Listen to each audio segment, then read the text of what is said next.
Hi, welcome to the Strategic Advisor Board. I'm Dr. Bruce Rippee, bringing you all things health and wellness. We want to bake wellness into the fabric of your culture, of your business. It really is important. Feel free to contact me if you would like to know what we do. I can even be your wellness coach, and we can discuss how to spread that to all of your employees. Dr. Bruce at brentmed.com, BRINTMED.com, DRBRUCE. Okay. All right. So this series has been on how can I help myself not get the flu, right? So that's part of what we do. The best way to deal with any disease is to simply avoid it, not get it. So one of the best ways that can happen is to simply not be deficient in the things that allow disease to occur. Water being number one, vitamin D, vitamin C. We talked a little bit about N-acetylcysteine. Something that got an awful lot of play over the last pandemic was hydroxychloroquine. Let's talk a little bit about what it does, what it is, what it was originally used for. And I'll be very careful not to go over the top with this. I want to be cautious here, but let me say, why was it born? Why was it used in the first place?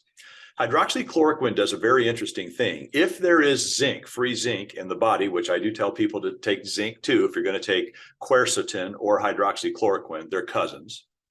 What I would suggest is hydroxychloroquine takes zinc, free zinc, and pulls it into the cell. Once it gets into the cell, zinc is very damaging to viruses. It's basically a 2+, 2 positive, and it loves to pull off electrons.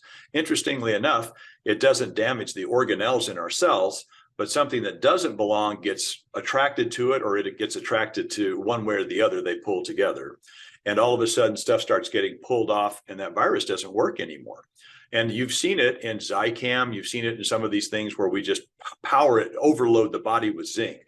This is a bad idea. You got to be careful. Zicam's not bad. I don't say anything good or bad about that. That's for you and your doctor to talk about. But what I would tell you is that overall, you really don't want to be pounding down zinc. There's an amount you want to get every single day. But during the flu season, it's a little bit more. And if you want it to be more effective, you take something like hydroxychloroquine, right? If you're sick, that's something that your doctor would prescribe for you. Or you take quercetin on a regular basis. Quercetin is a cousin and does some, much lower, some of the same job. It will pull zinc across a membrane and into a cell. Because of that, it's very damaging to viruses.